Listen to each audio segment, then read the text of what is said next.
The views expressed and the opinions given by the individual host and their guests do not necessarily reflect those of Para-X, its affiliates, or its sponsors.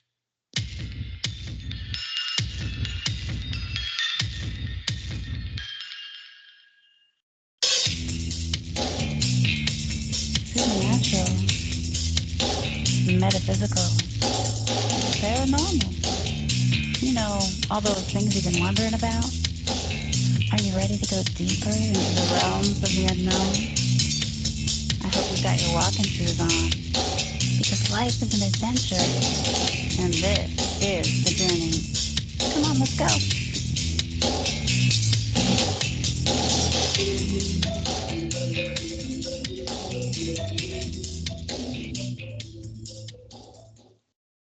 Hello and welcome to the show, everyone. This is the Journey radio show, and hey, we're the She-Squatchers. I'm Jen Cruz, your host, and I've got my trusty teammates back on the line with me. I've got Jenna Grover. Hi, Jenna. Well, hello, everyone. Hi, Jenna. And then we've got our beloved Tammy Trickles back with us. Woo! Yay, Tammy. Hi, everybody. I'm back. Awesome. And tonight we have a super, extremely awesome special guest tonight. We've got our good buddy, Ken Gerhard is with us tonight. Hi, Ken. Good evening, ladies. How's everyone doing tonight? Great. Good. We're totally excited that you're here with us. Oh, it's an honor to be here, and it's nice to see so many lovely faces this time of night. So hope everyone's feeling well and staying safe and all that good stuff. Doing well. Yes. Doing well. Tammy, I'm glad you're feeling better. Thank you for kicking it butt. That's right. I just got over COVID, so. Oh. It's okay. I win. You seem you won, and you seem very perky, so all is well. Yes. So Ken, can you give the listeners a little bit of background about yourself and the whole cryptozoology world? You're such an awesome author and speaker and TV personality. It's very kind of you to say. So I'm a cryptozoologist, which means that I go out and investigate alleged evidence of unknown animals. And oftentimes those unknown animals include many of our favorite legendary beasts like Bigfoot or Sasquatch, the Yeti, the Loch Ness Monster, the Mothman, Chupacabra, Jersey Devil, Champy, and so on and so forth. So, I feel very blessed to have an opportunity to pursue this kind of research. As you mentioned, I have written about 6 books on the subject and or different subjects in the field. And, I travel around the country like you guys do and do different public appearances and events, enjoy those. And obviously I do investigations and expeditions around. I've been very blessed to have traveled around the world, 26 different countries. And I also appear on television from time to time. So that's basically what I do. I'm a volunteer at the San Antonio Zoo, volunteer educator. I've been there for a few years. And so I use, zoology. Just for a clarification, I don't have any true scientific credentials or a degree. I'm a layman, and most cryptozoologists are. There are some scientists involved. So cryptozoology, unfortunately, is not something you can go to university and study or get a degree in just yet. It's kind of a fringe science, really, like other paranormal pursuits. So. Exactly. And, it's addicting. To those of us who are into it, I guess. It does. It takes a lot of, there are 2 words that we use in cryptozoology to hopefully be successful. And those were first uttered by the founder of cryptozoology, a guy named Dr. Bernard Heuvelmans, who was a Belgian zoologist back in the 1950s. And those are passion and patience. And I think if anybody can combine those 2 things successfully, we all have the passion. We love doing this, I'm sure. And the patience part can be a little tricky sometimes because things don't always happen real fast, and you just have to be persistent. But it's a fun journey. Very true. Sherry's in the chat room, and she said something about you almost got trapped in an ice cave. Yes, this is true. When I was filming a series for History Channel called Missing in Alaska, and we did an episode on the little people in Alaska, which are these mythical little beings that live in ice caves, supposedly. And they have a number of different names there, depending on which, Alaska has, I think, at least 7 major tribes. And so, they're referred to as the Anukins, Urchin Rock, Jinxiox, just a number of different little Native American names for these little people that live in ice caves. So for the episode, we went and explored an ice cave, and I did get lost. I separated from the rest of the group and just kind of have a tendency. There was a cameraman behind me, so it was really 2 of us, and I kind of led him into a pretty tight crevasse. And what I didn't know at the time, and in retrospect, I would have second thoughts about this, is how incredibly dangerous that was, because this is in a giant glacier, which is basically moving ice. So it's constantly moving and flowing. It's like a living thing. And those ice caves open and close all the time, And so I could have literally been crushed by all these ice. But I got lost in the cave. I lost communication with the rest of the cast. So that created a great TV moment, because they always like when those things come on. They can kind of build them up. But we finally made our way out and met the other group. There weren't too many different little turns and caverns that would. So yeah.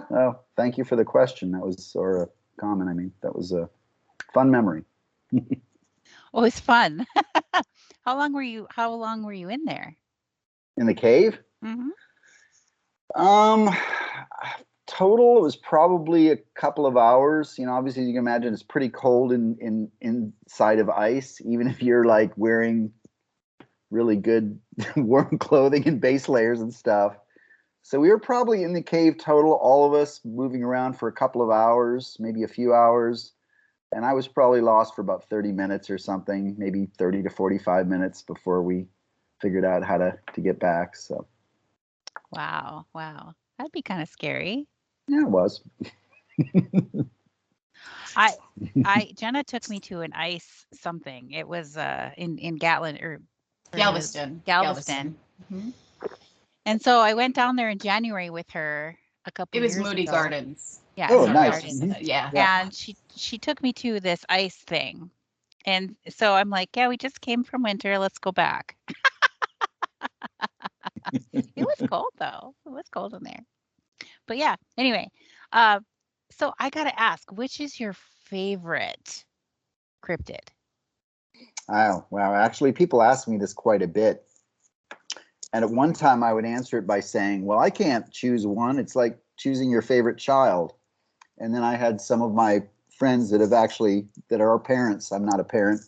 And pull me aside and say, there is a favorite, So it's like, oh, I didn't know that. I guess hopefully I'm not stirring anything up here. But, I love them all like children. Obviously, Bigfoot's always the rock star. I can always, read an article or watch a video or anything that pops up. But I love like lake monsters are a fascinating mystery and the subject of my most recent book. But I think what I'm most known for in the field of cryptozoology, at least by my peers, is my research into thunderbirds and winged cryptids, because there aren't a lot of cryptozoologists that look into those. And we do have a number of modern accounts of people swearing that they've seen these giant winged, some people say they look like raptors, accipterids, like a big eagle or vulture with dark feathers, but huge wingspans, like 15 to 20 feet is what people estimate. And then some people say they look more, what they see are more like prehistoric, kind of like leathery winged, reptilian-looking things, which basically would be what we know as a pterosaur or pterodactyl, as some people know them. So I've interviewed many people that swear they've seen them, very credible people. You do have Native American traditions too. There are many different tribes across the continent that have legends of or traditions of what they call thunderbirds, thunder beings, which are usually portrayed as these massive birds. And again, there's always different native names. In North Dakota, where you're at, Jen, it's the Wakanyan. You have the Tlanawa of the Cherokee, the Benesi of the Algonquin people, Pomola, Huhuk, So, I mean, you have all these different tribes that talk. It's kind of like Bigfoot, right? Where all the different tribes have different traditions about a wild man. You hear the same thing about these native Thunderbird legends. But again, the interesting thing is that you have so many modern sightings. What you don't have in the Thunderbird investigation compared to Bigfoot is we don't have like a Patterson Gimlin film, any film or footage that good. And we don't have any footprints or trace evidence. No giant feathers or nests or eggshells or anything like that. So I don't know, but it's so I guess Thunderbirds would be, I guess, my true favorite, just because it's kind of my specialty. What do you think that they were? If they were a real thing, or are they a real thing? If they do exist, and it's really hard to accept that something that big flying around would not have been recognized by science at this point. But theoretically, and it's all speculation. That's what I love about cryptozoology and Bigfoot research in general, is none of us really know. I mean, none of us are experts. Some people claim they hang out with Bigfoot and have barbecues and they're the experts, but I'm certainly not to that level yet. But so speculation, I would say that there were giant birds in North America about 10 or 11,000 years ago. They're called teratorns. And one species that they found its fossils out in Oregon was called Aeolornis, and it had a wingspan of about 17 or 18 feet across. And it did have, the teratorns they were related to modern vultures and condors and things, so they had kind of that hooked beak, and they were like big super vulture things. And so that seems to be what most of the eyewitness descriptions reference. As far as the Native American traditions, if teratorns survived past the end of the Ice Age, that certainly could have spawned these Native American Thunderbird traditions. Or there are theories that, maybe the North American condor, the California condor, Gymnogypes californianus, was at one time spread more across North America in ancient times before, so maybe some Native Americans in other parts of the country saw condors, which are, they're pretty big birds. They have a 10-foot wingspan, so. Exciting. I'm definitely interested in that. At one time I was driving on the reservation and I didn't see the bird, but I saw a huge shadow on the road as I was driving along, and this huge shadow of a bird. Wow. And I was like, what was that? And by the time I could pull over and look up, it was too late. But I did see a huge shadow. Well, maybe that was Walking Jan. I mean, who knows? Maybe. I actually saw a very big bird in Minnesota on the road down from my house. I explained what it looked like to everybody, and everybody said, I don't know what that is. But when it spread its wings, the wings almost touched either side of the road. It was huge. And I'm like, the thing was like 6 feet tall when it was standing on the ground. And everyone's like, oh, no, you must be in error. There's no bird that big. I was like, okay. Interestingly Sounds enough, like a Thunderbird. Interestingly enough, we're not where I saw it. So where Tammy's road was, if you were to continue to go north onto Highway 200 from there, I was on Highway 200. So it's same road basically. Yeah, it was just right down the road, another 3 miles. Yeah. Oh, yeah. Wow. So what's the time? Have you guys ever worked out the time difference between your shadow, Jen, and the bird you saw, Tammy? What was the... This is the first time we've talked about this. Right? Maybe you saw the same bird. I guess that's what I'm getting at. Who knows? That could be. Wow, that's interesting. We're going to have to try to figure out when that was. I know it was summer. Mm-hmm. Yeah. And I don't normally take that road to the reservation. I normally go the curvy road. Right. Whatever that's called, the one that goes through Faith. I don't even know the name of that road. We both used to live in the same small community. So, All right. Yeah. Very cool. Just not at the same time. I grew up there and Tammy moved there later. So, yeah. Anyway, interesting.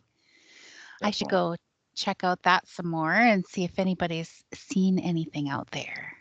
You know what I got? Sorry, I'm go off on tangent kind of guy, so we'll go ahead and go off on a tangent. But I spoke at an event in Minot, North Dakota, back in 2018, maybe, a MagicCon, I believe it was called. And there were two different people that came up to my table that, as far as I know, didn't even know each other. Two local people from Minot. Am I saying that right? Is it Minot? Okay. Why not? Why not? Minot. That's what I thought. Nice town, by the way. I really enjoyed that spot. That came up and told me that they had seen a white-winged panther. Or no, I'm sorry, it was a dog. It was a white-winged dog that had basically in the road and flown away. And they both said it was definitely a dog with wings and it was white.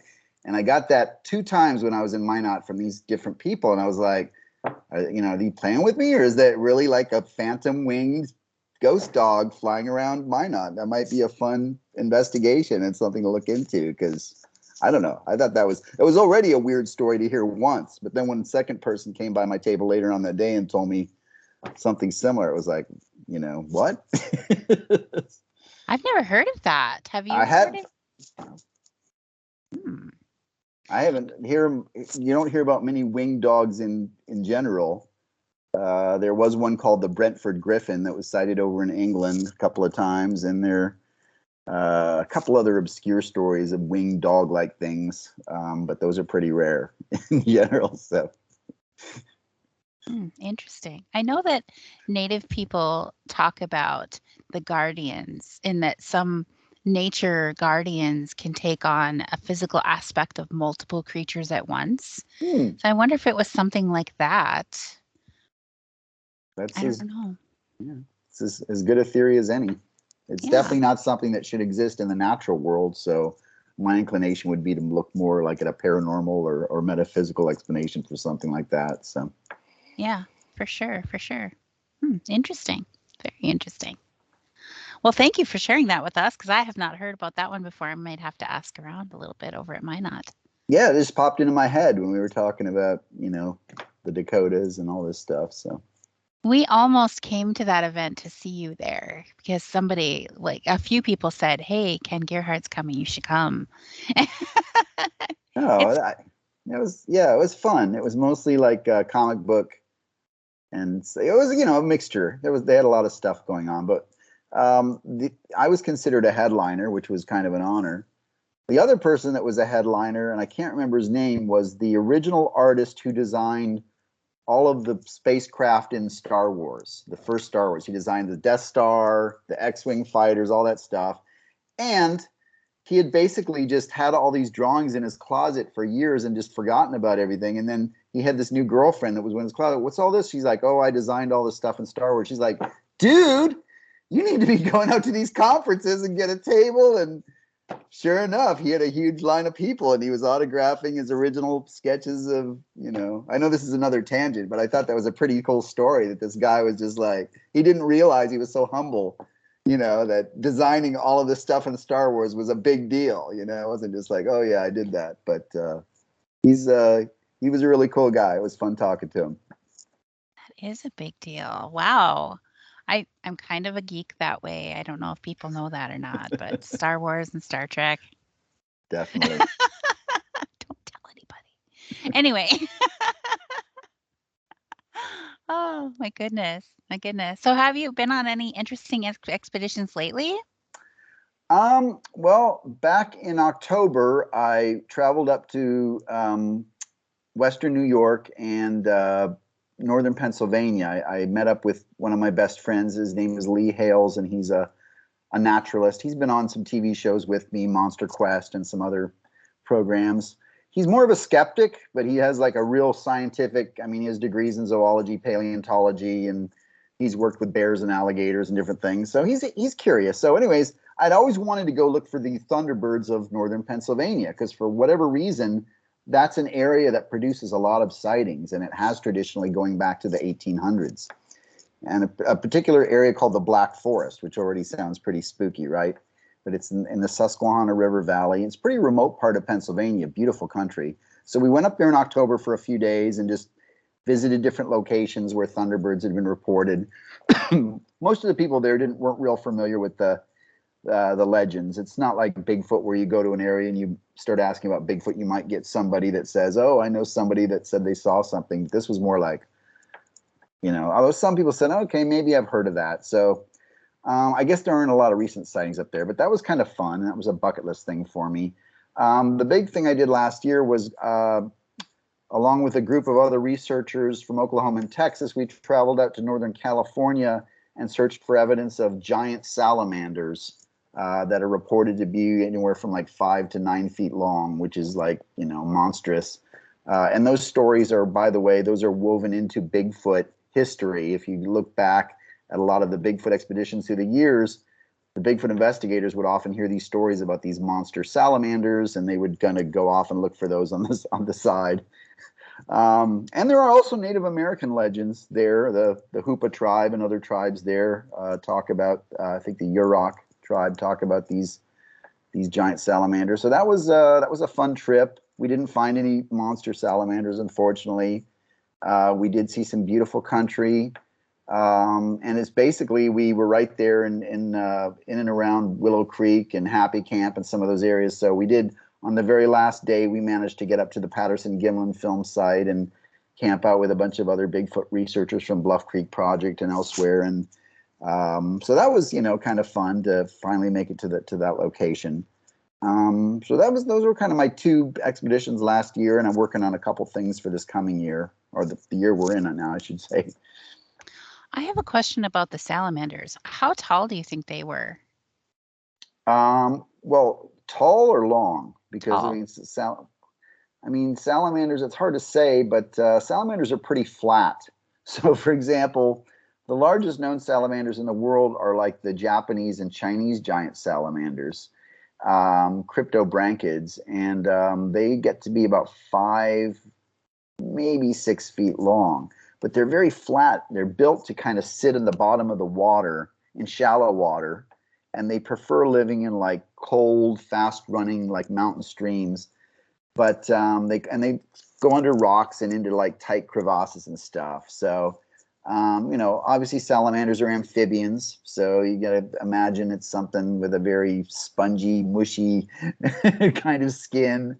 Does have a skeleton, but so I don't know. That's a good question. I mean, I guess theoretically, if you had a 9-foot salamander, it might be like a couple of feet tall. Okay. But the thing, theoretically, if such a salamander did exist, salamanders have these giant, huge mouths, gaping mouths, and they have like a suction they use. So like when fish are swimming by, they just open their mouths and just suck things in. So we were basically wading around in these mountain streams and like just shoving our hands under under rocks, like, at any time. It's like if these giant salamanders existed, they could theoretically just like suck my arm into their mouth. Or that didn't happen, but that was kind of the what was going through your head when you're sticking your arm in. I guess in Oklahoma they've got a thing called noodling. You guys have heard of this, where the people stick their, I guess they do it in other states. No, Oklahoma is real famous. That was the first thing I thought of when you said that. I'm like, oh. Yeah, like, noodling. Catch a catfish, you stick your arm there in the creek or whatever, and under a rock, and if there's a big old catfish there, you'll, so yeah, it was kind of a similar thing. We were noodling. There is a cryptid that the natives talk about in Minnesota. Really old natives will talk about it, and they called it the dragons. Oh. And they were a 4-footed large lizard, but they called them dragons, and they're supposedly still inhabiting this one particular river, and I'm not exactly sure where because he won't tell me, but he said I could come with. And you can only get there by boat. And in the springtime, like May, is when you apparently can hear them, then they're mating, and they sound like cows. And the interesting thing is that, like, really loud cows. Mm-hmm. And the interesting thing, because I guess they come out of the water for mating. And so then they're making these mooing noises. But it was listed in this, it was referenced in an old book written by, I think his name was Paul Buffalo. Very old native, and the book is available online. I can't remember what it's called. It's an autobiography by Paul Buffalo. Anyway, I read through it, and I love the way that the old natives talk. Sometimes it's kind of like, I call it old Indian guy talk and then modern talk. They kind of switch back and forth between the two. And if you ever talk to some older natives that are first language speakers, they do that. They switch back and forth all the time. And it's kind of like reading that. I enjoyed it a lot. But he was talking about the dragons, and I did talk to one of the native elders up here about it, and he said he knows where they are, and he was going to go on an expedition last spring, and I don't think they went because the Huh. the water's been low. Um, but I think it would be really interesting. I wonder if that's a form of giant salamander. That's what I was thinking. Theoretically, that's quite possible, because salamanders are actually, and amphibians in general, can acclimate to colder climates than reptiles can. I mean, I don't know if a dragon would be considered a reptile, but I guess that's another discussion altogether. But that's interesting, Jen. I've never heard that before. Obviously, I always enjoy hearing those kind of local traditions. There is one modern account from Campbell Lake, South Dakota, of a farmer who claimed that this dragon, just like you said, that's what he called it, or dinosaur, he called it a dragon or a dinosaur, ran into his tractor when he was driving along the lake there. And that's an old kind of obscure account in cryptozoology, but that's the only dragon account I've ever heard from the Dakotas. So this is cool hearing a new one. Well, the way they were described, it sounded more like a giant salamander, but they just called them dragons. And what was really interesting to me was that when he was talking about the sound that they made, this was an account from before there were cattle on this continent. So there were no mooing.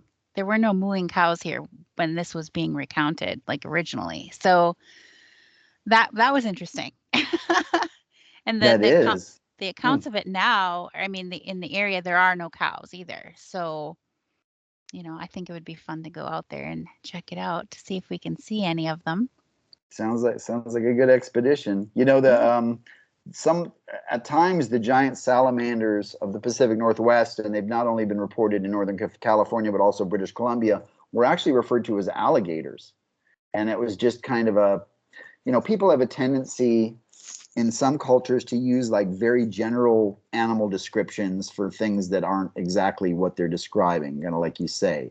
So for example, when I was down in Central America investigating Bigfoot-like creatures and other things, the locals always referred to jaguars as, el tigre, it's a tiger. They never say jaguar, jaguar, it's a, tigre. Or, some countries that will, refer to a dolphin can be like a bunch of different things that come out of the ocean, like 5 or 6 different things are dolphins. So yeah, you could be a dragon, could be salamander. It could just be like a colloquial term that people, I don't know if Native Americans have a name for salamanders. Some tribes probably do, but some might not, so. Yeah, I don't know. Very interesting. They also have the stories of the giant black snakes. Oh, yeah. Yeah. And interesting that there have been more sightings of that in recent years. These giant snakes. Mm-hmm. I don't know what to think about that. You got any thoughts? Are those always in the water, or are they on land as well? I've heard reports of them crossing the road and being like as thick as like an oil barrel. Yeah, it's hard to imagine anything quite that big. The largest snakes in the world, of course, are things like reticulated pythons from Asia, rock pythons from Africa, and the green anacondas, and all of those snakes, and they're very largest. The largest snake on record right now, I think, is like 25 feet long, but it's thick, but it's not like an oil drum. That would be definitely like something from prehistoric times, like Titanoboa or something, like one of those snakes that lived during the Miocene epoch that were like 40 or 50 feet long. But hey, like I said, this is fun to speculate about. Surviving Titanoboa in somewhere up in some remote lake or forest or something. But I always I encourage everybody that's interested in this stuff, of course, to be a critical thinker and to question and challenge and to kind of play devil's advocate. So you could come up with, certainly some people tend to exaggerate sizes, particularly in storytelling formats, and like, sportsmen and fishermen and hunters are notorious for exaggerating things. So, I mean, there are some large black snakes in North America, like indigo snakes. There's a black morph, I believe, of the indigo snake, which is It's not as big as you're describing, but they can get pretty big, I guess. Or maybe it was something that escaped. You know, that's always an interesting theory, that maybe someone had a black python or something that got out into the into the wilderness there. But that would have had to be in a long time ago, right? Because you said these stories are pretty old. So who knows? Yeah, yeah. All right. Well, with that, we're going to go to our commercial break. Stay tuned. We'll be back with Ken Gerhard, everyone. Awesome. Yay. Sorry, I talked over our 2-minute warning, didn't I? No, you didn't. Now we start the 2-minute warning. I tend to ramble. No, it's good. You're I'm a doing rambling awesome. man. You sound fabulous. Your stories are great. I love it. Thank you. So we've got a question in the chat room asking about mermaids. Mm, Are you prepared to talk about mermaids? we can talk mermaids. Yep. Awesome. I love mermaids. And sirens. And then somebody else is asking about shadow animals, things that are similar to shadow people in their makeup, but sort of resemble animals, which I've seen them. I don't know if that's more of a psychic impression of an animal that's passed away, because I was going to make bumper stickers that say, I brake for shadow deer, because I literally slam on the brakes in the country. Like, oh, it's a shadow. Okay, never mind. But literally a shadow of a deer walking up on the road. Yeah. Well, I can imagine that, you guys probably get all kinds of stories of spirit animals and ghost animals and things that people come across. Sorry, I'm kind of researching something here as we. I had a guy recently that emailed me, and this isn't even my wheelhouse, but he was like, my dog passed away recently, and I think its ghost is haunting me, and I need some advice on how to get evidence. And I answered him back, I was like, well, why do you need evidence? Why don't you just accept that your dog is still with you? And you don't have to prove it or anything. It's just, he's there, and I saw the logic in that. It's like, you're right. Why do I need evidence of that? What a good answer. I'm sorry, but that was a great answer. I mean, why do you need it? I mean, yeah, if your dog is, I don't know. Sometimes I feel like a cat's jumping on my bed and there's nothing there. And I've had many cats that have passed on through the years. I like to think it's maybe one of those. That's where my mind is at. Should we start listening for Sarge's go?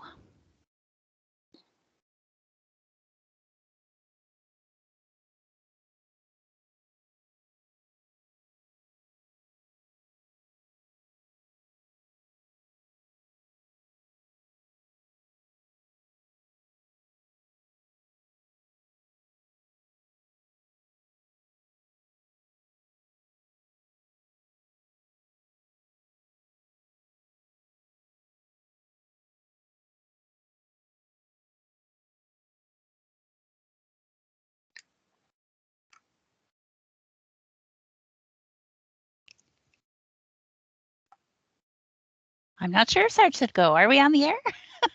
All right, so let's hey, we're the She-Squatchers. Won't you check us out online at she-squatchers.com? And right at the top of the page, you can find a link to our events where we're going to be upcoming in the spring. We're going to be in Washington State, North Carolina, and then back to Washington State again.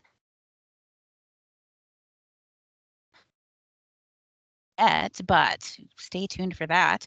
We also have a YouTube channel and Facebook and Instagram under She-Squatchers Official.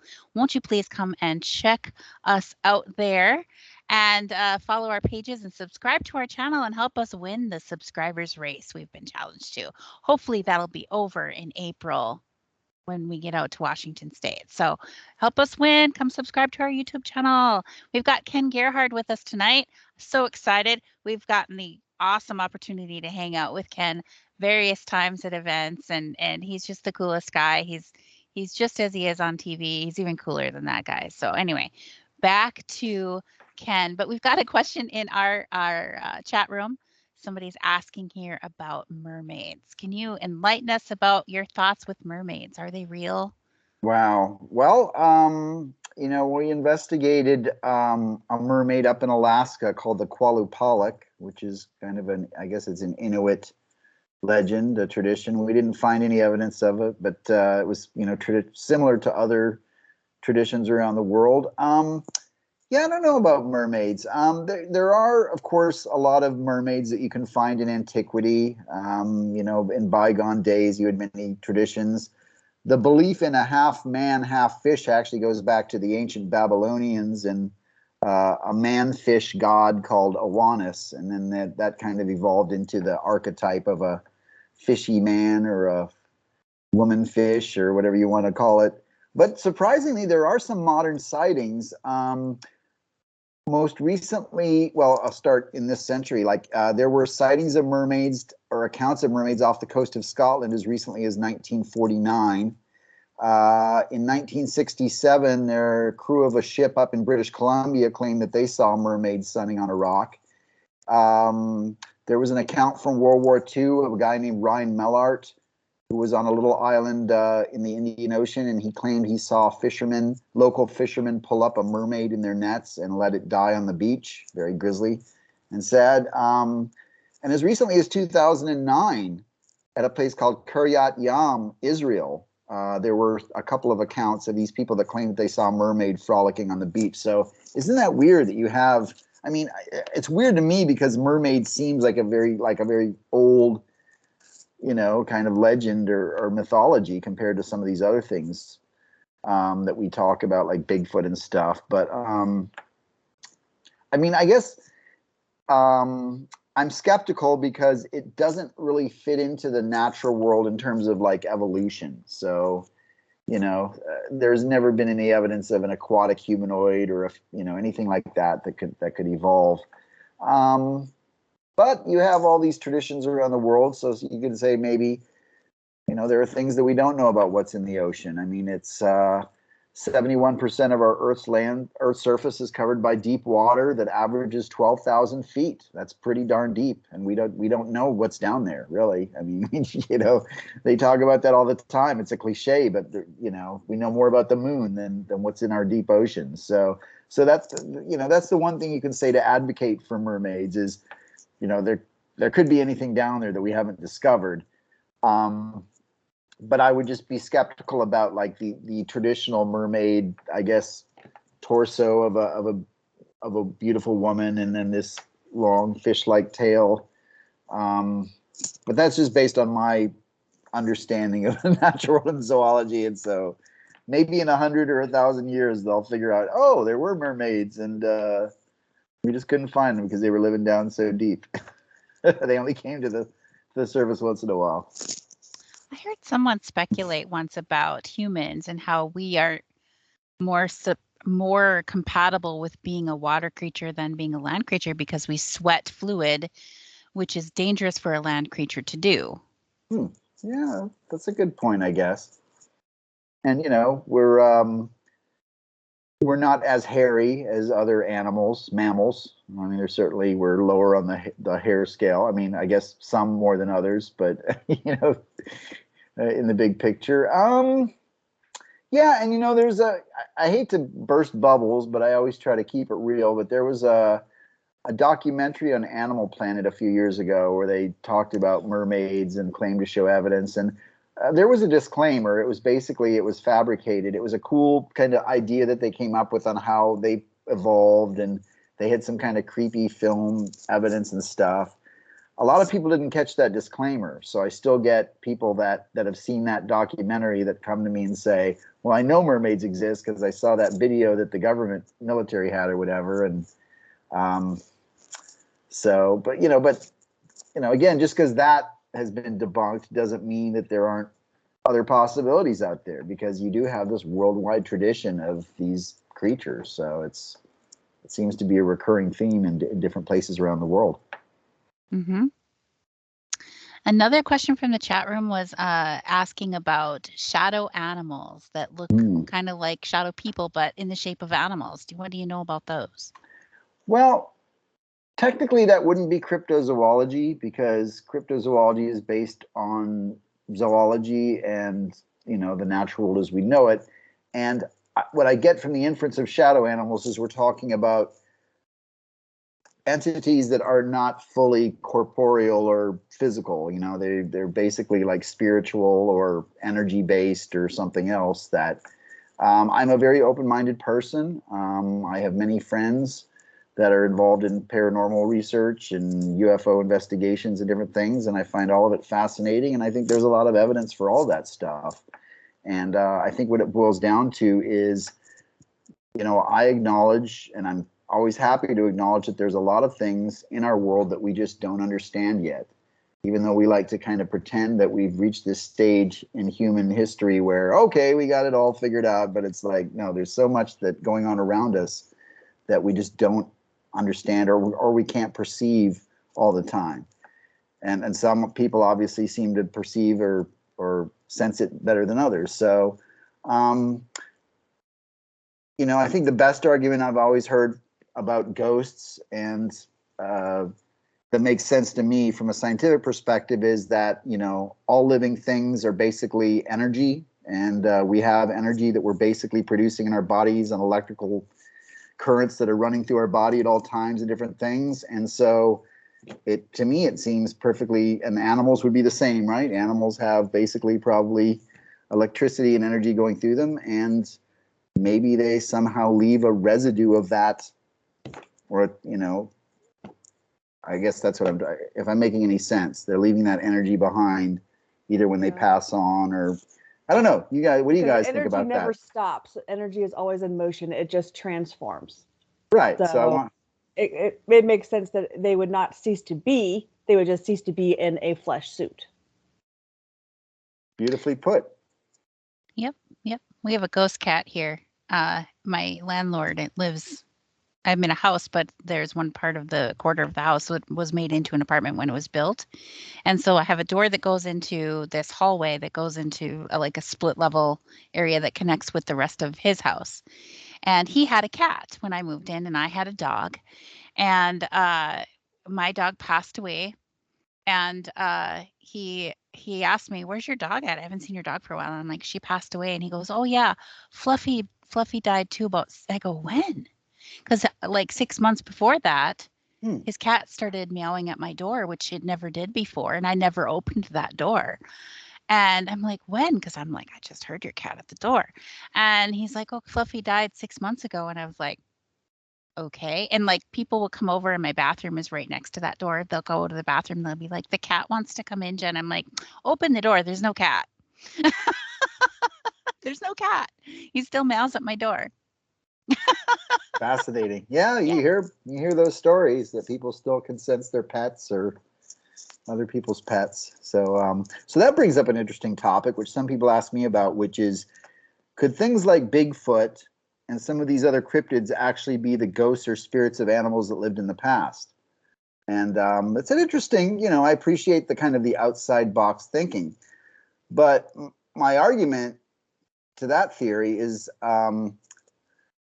why aren't we seeing the ghosts of other animals that lived in the past? Why aren't there ghost woolly mammoths walking through the woods and ghost tyrannosaur? Because there have been literally millions of species that have inhabited our planet. So it doesn't make sense to me that just certain types of animals that lived in the past would be haunting our planet. I don't know if any of you ladies have any thoughts on that. That seems like more of a supernatural kind of. No? I've never even considered it before. I mean, that is a really valid point. I mean, who thinks anything about, prehistoric creatures? I'm going to go outside and see a ghost of a T-Rex, maybe it's only for a certain, a bit of time that something can exist in a form that can still be seen by us. I'm not sure. I think that like when pets stay behind, I think it's probably because they feel this attachment to their owner, that they're not ready to leave the owner yet. They're worried about the owner. They don't want to leave yet. Or maybe they just don't know what to do. They're just worried about being with their owner. But like animals like deer, maybe it's something like they haven't processed their death yet. And maybe it only takes a while for that to happen where they're ready to move on. I don't know. I mean, it's a good question that we don't see T-Rexes or woolly mammoths or whatnot. But I would hope that they would get to move on. Absolutely. No, it's an interesting, thing that people bring up from time to time, particularly about Bigfoot. Well, we can't find Bigfoot because it's a ghost of some ancient bipedal ape or something. So There you go. There you go. Wonderful. So what do you think Bigfoot is? Well, I don't know for sure, but based on the vast majority of physical descriptions, it fits perfectly within the paradigm of human evolution, not as a direct ancestor of ours, but as a side branch, something that split off. And if you look at and every year they're making amazing new discoveries in paleoanthropology. And so the whole model has changed from what we used to think of in the past. It wasn't this linear progression. It's more of like this branched out crazy family tree that goes in all these different directions. But we do know that starting about 6 million years ago in Africa, there were upright walking ape men called Australopithecines, and they were very short. They descended, we basically split off, they split off from an ancestor with chimpanzees and gorillas. And chimpanzees and gorillas evolved to be knuckle walking quadrupeds, but this other line were upright walking. And then there were different types of Australopithecines that evolved in Africa for millions of years, and then eventually supposedly died out, I don't know, 1 million years ago, several 100,000 years ago. And at that time, other hominids had taken over. But Bigfoot seems to match the description of some of these really robust, thickly set Australopithecines from like 1 million years ago. One that was called Paranthropus. There's 2 species, Paranthropus boisei and Paranthropus robustus from Africa. But it looked just like Bigfoot. It was smaller. So it seems more than anything else that we have, at least in the natural world or fossil record, it basically was like a miniature Sasquatch. So one of the theories now that's being kind of adapted by a lot of Bigfoot researchers is that this particular lineage survived and it got bigger. And probably like during the Ice Age, the Pleistocene, when the world was very cold and you had a lot of animals that were getting bigger and hairier, like woolly mammoths and woolly rhinos, and you had beavers as big as bears and bears as big as cars, and everything was big. And, so that would have been a good time period because it was so cold that these Australopithecines wandered over from Asia across the land bridge, and they just evolved and got really big and powerful because everything else around them was growing up too. So I don't know, that to me, that makes the most sense at this point, but I'm certainly open to other possibilities. Very cool. Very cool. It's always interesting to find out what people think, what they are, where they come from. Very interesting. Yeah. Thank you. So have you seen one? No, I've never seen Bigfoot or Sasquatch. The closest that I could say to, I might have seen some eye shine, but I have heard, I'm convinced I've heard vocalizations on several occasions and recorded them on at least one occasion. And, I can't think of any other animal in North America that could have made these particular sounds. It sounded very much like an ape, very loud, deep, kind of a guttural.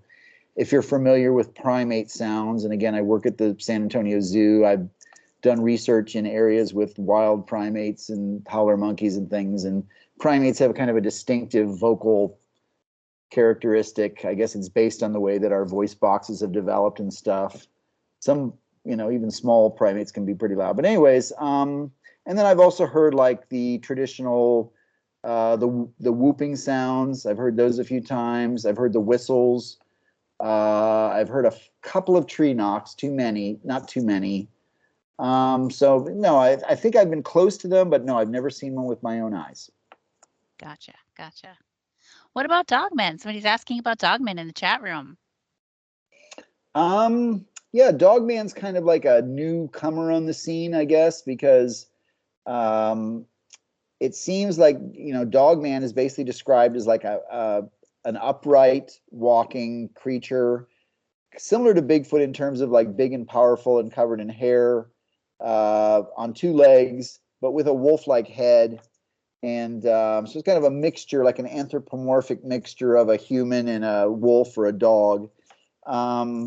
The original dogman, there are older dogman accounts that you can dig around for in Michigan and Ohio and other places, but in truth, Dogman came onto the scene in the early 1990s when you had something called the Beast of Bray Road, which was reported in a little town called Elkhorn, Wisconsin. I have investigated that location, and but what's really crazy is that in the last decade or so, you've got Dogman accounts just out of the woodwork now, and there's obviously a number of popular podcasts where people come on and tell about their Dogman accounts. I've interviewed a few eyewitnesses that are very sincere and credible in what they saw. You know, it's kind of like mermaids. It doesn't fit neatly into the fossil record, you know. What I tell people is that humans, primates, and canids, dogs, the last common ancestor we had was about 80 million years ago. It was a little possum-looking thing called a Boreoeutherian. And then it branched off, and dogs went this way, and humans went that way. And there's no reason that those two lineages would ever come together again after 80 million years. So again, it seems to be more of like a metaphysical, supernatural type thing, particularly when you consider all the places it's being seen all over the world. Unlike Bigfoot, there's really no physical trace evidence. I haven't really accepted any of the footprint evidence I've been shown or anything like that. There's no film evidence that's really convincing. So I don't know. What do you guys think? I think, it seems to be more of like a supernatural manifestation of some kind. Perhaps a tulpa? Yeah. Have you guys explained what a tulpa is on your show? Not for a long time. You want to explain what a tulpa is? Yeah, a tulpa is basically a thought projection, and the concept comes from Buddhist monks in the Himalaya that would meditate in a very deep state and basically harness the power of their minds to actually create a non-physical entity. And sometimes it was like another. Well, it's basically a companion, but it didn't have to be human. It could take the form of any type of animal, human, combination of human and animal. Is that kind of the explanation as you guys understand it? So it's basically something that we've created. And, this gets into all kinds of like philosophy, like Carl Jung, Jungian philosophy of like this connectivity of all humans, that we're all connected on some level, on some vibration. And so Dogman basically is something that we've all created, from the deep recesses of our subconscious mind. It's a concept that people started to describe, and then we embraced it, as a species, and we just basically gave it life. And now this Dogman thing exists. I won't say exists in terms of like Bigfoot. It's not running around in the woods all the time, but it appears, it manifests, it takes on a physical presence, it scratches cars, chases people, whatever, and then it vanishes and goes back to wherever it came from. And two other things about Dogman I'll say. I did organize the only Dogman conference ever back in 2016 in Defiance, Ohio. We did agree that tulpa, most of the panelists there agreed that tulpa was the most logical explanation for something like Dogman. But the things that I learned about Dogman is that a lot of eyewitnesses describe like a weird haze or mist, like a greenish mist that envelops it or that it comes out of, and also loud popping noises. People have described those, and also attachments and residual things that people experience after their encounter. So all of that to me has the kind of that flavor of something metaphysical. Gotcha. And I do want to pick your brain about little people, because I know that there's different kinds of little people. And I want to hear your thoughts on that. Yeah, well, of course, up in northern Minnesota and maybe your neck of the woods, you have the Memagueshe, and you have all over North America, Awakule, Nurumbi, Hechesitehi, the Pukwudgies. Tata Duende is something I've investigated, little people down in Belize called the Tata Duende, Alaska. And I also talked to a Chippewa tribe when I was up at in northern Minnesota years ago, and they came up to me and told me that isn't there a reservation in North Dakota called Turtle Rock? Turtle Mountain. Turtle Mountain. Yeah, the people from Turtle Mountain Reservation told me that they had these little people on the reservation, and they were very terrified of them, much more afraid than, say, Bigfoot. They were little, hairy, powerful, men-like creatures, and they said they would come in and harass them and take their dogs away, eat their pets and steal their children and their food. And they were very scared and freaked out about this. And so that's a common, and I write about this in my book, The Essential Guide to Bigfoot. There's a chapter called Littlefoot, where I talk about these little people stories around the world. They're global. You have them all over the world, the orang pendek and the Ntevo and so on and so forth.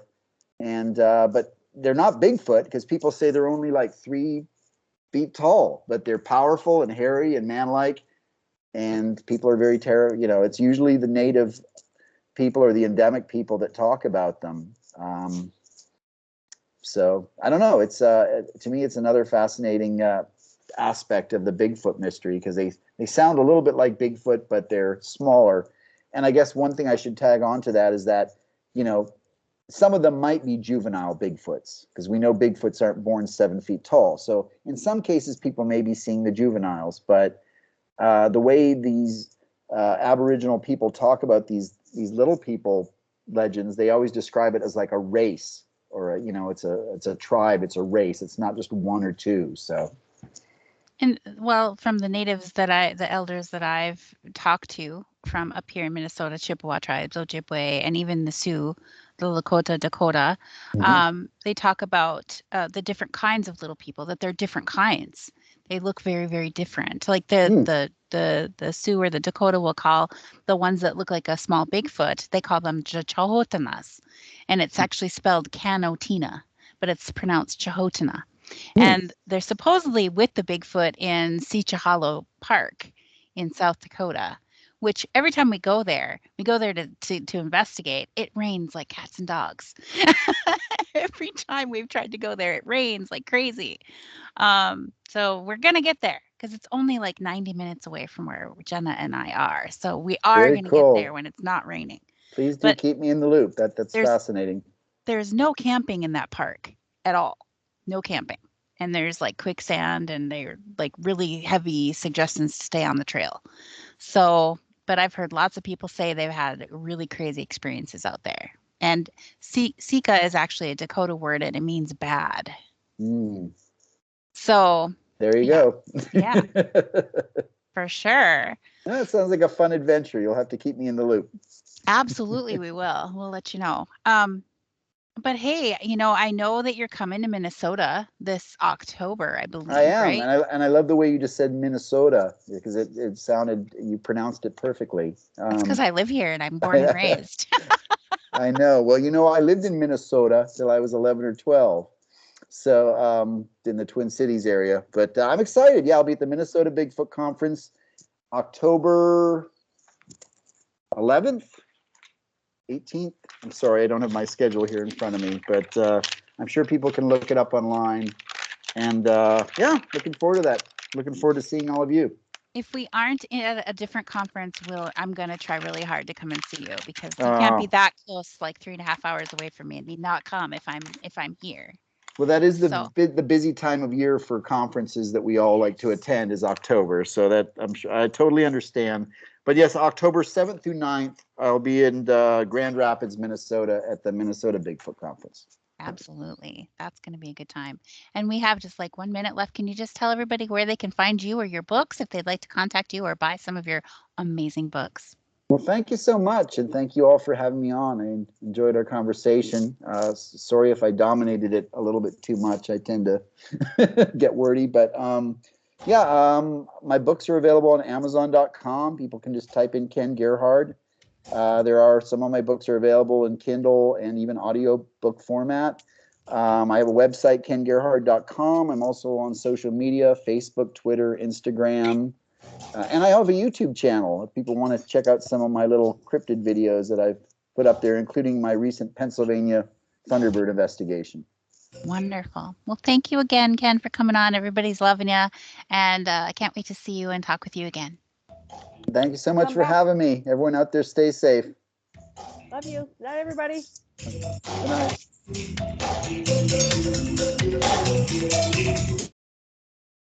night.